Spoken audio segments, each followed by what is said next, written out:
In June of 2001, in a quiet timber town on the edge of the Columbia River Gorge, a man named Eric Tamiyasu was found shot to death in his own bed. He had built that house himself. He had lived in it for only about 9 months, and in the 25 years since, no one has ever been arrested for his murder. This is the story of a cold case that Oregon investigators have just reopened for review. The strange decision that may have destroyed the evidence that could have solved it, and the sister who has spent half her life refusing to let her brother become a forgotten file in a drawer. Hood River, Oregon sits where the Columbia River cuts through volcanic cliffs, a small town known for windsurfing tourists and orchard country, not unsolved homicides. It is the kind of place where, in 2001, people still left their doors unlocked at night. Eric Tamiyasu was one of those people. Friends who knew him describe a builder, a man who worked with his hands, someone who had just finished constructing his own home from the ground up. People who attended the celebration when the house was completed remember him as proud, happy, finally settled. He rarely armed the security system. He rarely locked the door. In a town like Hood River, there was no obvious reason to. On the last Friday of June 2001, a friend went to check on Eric after not hearing from him for some time. That friend found him in his bed. He had been shot multiple times. Within hours, what looked at first like it might be a tragedy of unknown cause was reclassified. Investigators determined quickly that this was a homicide. Someone had entered the home of a man who almost never locked his doors, and that person had killed him while he slept. Here is where the case takes its strangest and most controversial turn. According to Eric's sister, Ramona Tamiyasu, within about 24 hours of the body being discovered, the sheriff at the time, Joe Wampler, gave an order. The mattress Eric had been found on, the one piece of physical evidence most likely to hold blood spatter patterns, DNA, fiber transfer, anything connecting a killer to the scene, was destroyed. Reportedly, the reasoning given was to spare the family from having to deal with the trauma of cleaning it up themselves. Whatever the intention, the result was the same. A central piece of forensic evidence was gone before any of the DNA technology that exists today was ever applied to it. Think about what that means for a case like this. In 2001, DNA analysis existed, but it was nowhere near as sensitive or as fast as what crime labs use now. Touch DNA, the trace genetic material left behind from simple skin contact, was barely a concept investigators were using in the field. Today, a single mattress could potentially be processed for trace DNA from anyone who touched it. Fiber analysis that might connect to a specific vehicle or article of clothing. Even blood spatter geometry that could reconstruct exactly where the shooter stood. All of that walked out the door, literally in the form of ash, within a day of the murder being discovered. For nearly 25 years, the Hood River County Sheriff's Office has officially classified the Tamiyasu case as cold, meaning it is not being actively investigated.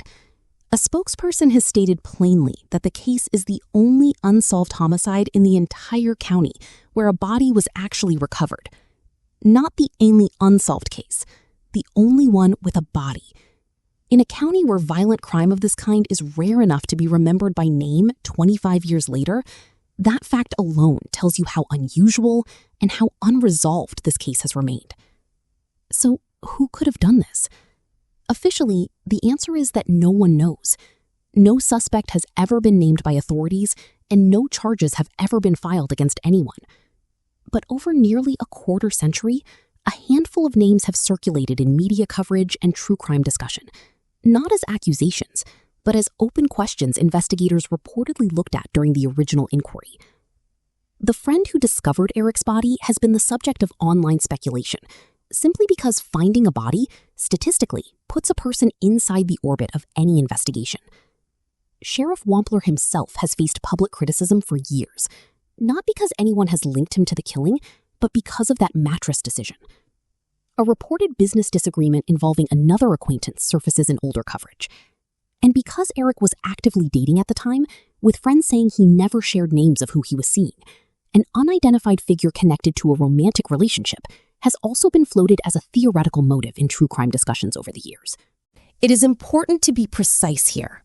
None of these names represent an official suspect. None of them have been charged with anything. Investigators have never publicly identified a person of interest in this case. What exists is 25 years of a vacuum. And in that vacuum, the public has speculated. Because speculation is what happens when a violent crime goes unanswered for a generation.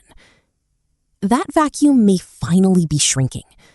According to the Hood River County Sheriff's Office, the Tamiyasu case has now been handed to the Columbia Gorge Major Crimes Team, a specialized multi-agency unit that did not exist in 2001. This is not described as a full reopening of the investigation. Officially, it is being called a case review, but the purpose of that review is significant. Investigators are now going back through the original file to determine whether evidence, leads, or forensic opportunities were missed the first time around. The kind of opportunities that modern investigative tools, like advanced DNA testing or genetic genealogy, could now pursue, even decades later.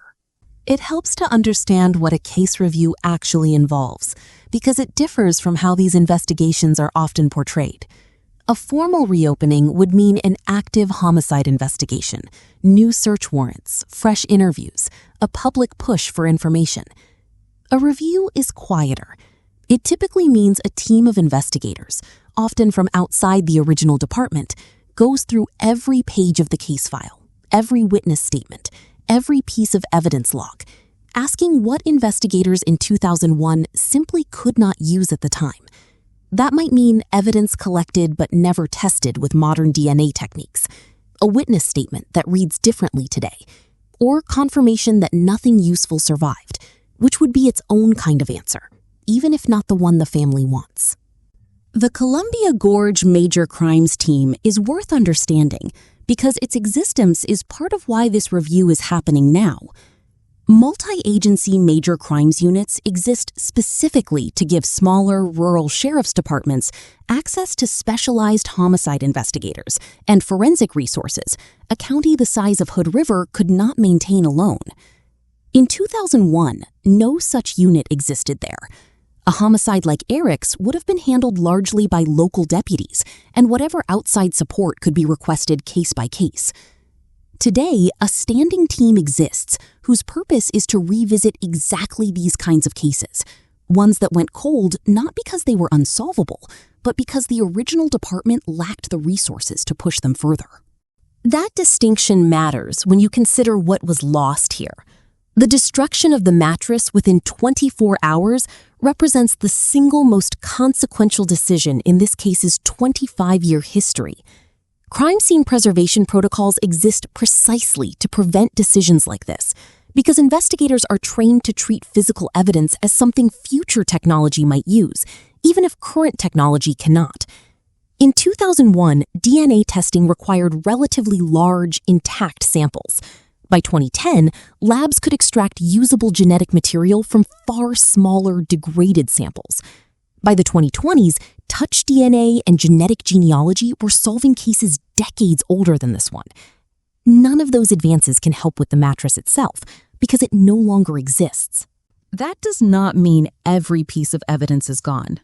Crime scenes typically generate more than one source of physical evidence. Photographs, other items collected from the home, biological material recovered elsewhere, fingerprints lifted from surfaces, all could theoretically still exist in storage, cataloged and waiting. Part of what a case review accomplishes is confirming exactly what survived the original investigation and what did not. For a family that has waited 25 years, even learning what still exists, instead of simply being told the case is cold, represents forward motion. It is worth sitting with how unusual this case is for Hood River County. According to the Sheriff's Office, this remains the only unsolved homicide in the entire county where a body has actually been recovered. That is striking for any jurisdiction, but especially a small rural county where violent crime is rare enough that residents remember specific cases for decades. It is part of why this case has lingered in local memory, discussed in regional retrospectives and true crime forums dedicated to unsolved Pacific Northwest cases. A single unsolved homicide in a county this size becomes part of the area's identity, whether residents want it to or not. For Ramona Tamiyasu, none of this has been background noise. She has spent close to a quarter-century staying in contact with investigators, pushing for updates, refusing to let her brother's case quietly disappear, the way so many cold cases eventually do. She has spoken publicly about her frustration that the case was not investigated more aggressively early on, saying that if authorities had moved more quickly, the truth likely would have surfaced long before now. Cold cases that eventually get solved are disproportionately ones where a family member or advocate kept the case alive in the public record. Ramona's persistence is very likely a meaningful part of why this case is being reviewed at all, 25 years later. Eric himself is often reduced, in true crime coverage, to the circumstances of his death. But the people who knew him describe someone very different from a case file entry. Friends who helped him construct his house remember a man proud of what he had built with his own hands, celebrating its completion with the people who helped him do it. He had only been living there about 9 months, actively building a life, dating, working, settling into a home he had personally constructed. That ordinary, hopeful context is part of what makes this case resonate. He was a builder in a small Oregon town who left his doors unlocked because, in his experience, there had never been a reason not to. 25 years is a long time for a killer to believe they got away with something. It is also long enough for forensic science to completely transform. The mattress is gone. The crime scene is gone. But the case file remains. And for the first time in a generation, trained investigators with tools that did not exist in 2001 are looking at it again. Whether that review produces an arrest or simply confirms how much was lost in those first 24 hours remains to be seen. What is certain is that somewhere, the person responsible for Eric Tamiyasu's death has spent 25 years assuming this story was over. It might not be. If you have any information related to this case, you are encouraged to contact the Hood River County Sheriff's Office. And if you want to follow how this story develops, subscribe, because cold cases like this one are reopened more often than people realize. And the truth has a way of resurfacing when investigators finally have the right tools to find it.